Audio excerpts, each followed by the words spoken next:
Mount Moon is one of the most mysterious places in the Pokemon world. Exactly how did it become a home to the Moonstone and Clefairy? Why are there ancient Pokemon fossils found inside Mount Moon? Perhaps hundreds of millions of years ago, some sort of catastrophic event occurred that populated the Earth with Pokemon. It is believed that the place that this event occurred was none other than Mount Moon. The Clefairy and Clefable are thought to be alien Pokemon from outer space who crash landed on Mount Moon. But what if all Pokemon are from outer space? We've seen evidence with Deoxys that some definitely come from space, so why not all of them? Not to mention, I know a few people that look like aliens. It would make sense that creatures with all kinds of different powers would come from an unknown place millions of years ago. So what if the day that Clefairy and Clefable crash landed on Mount Moon, all of the other Pokemon were with them in one big spaceship, and that's how they all got to Earth?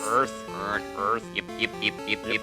Fossils being found on Mount Moon lead me to believe that millions of years ago, Mount Moon was actually an active volcano. So it's possible that those meteors could have crash landed into this active volcano and started an eruption. After the volcano erupted, all of the Pokemon living there had to evacuate and live elsewhere. The Rhyhorn, Rhydon, and Rhyperior family is believed to have lived there at the time. It is said that Rhydon is capable of living in molten lava up to 3,600 degrees, so it makes sense that this Pokemon family survived the volcano eruption. I believe this family of Pokemon fled from Mount Moon to Cerulean Cave when there was an eruption, hence why you can encounter them in there. Cerulean Cave would have been a perfect place to relocate, as it would have sheltered the young Pokemon and it had a good supply of water as well. The fossil Pokemon you find in Pokemon Red, Blue, and Yellow all share rock attributes, and since some Pokemon couldn't survive the volcano eruption, I think that their rock attribute is what allowed them to become fossilized after the eruption. This volcano would also make sense for Pewter City, as it would create and shape the environment that we all know of the town today. After all this happened, the Clefairy started worshipping the very thing that caused the eruption, the Moonstone meteors.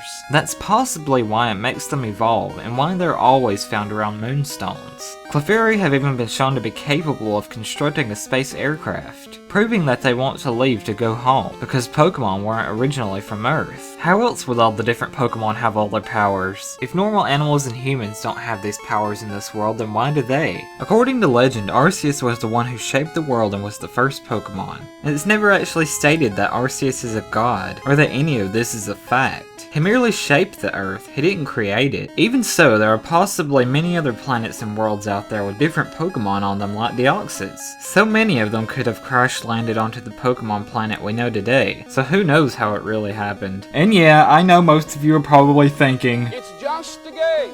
And yeah, I know it's just a game, but I just find it fun to try and figure out some of these things. There are so many unanswered questions. What do you think? Let me know in a comment below. I'll see you guys in the next video.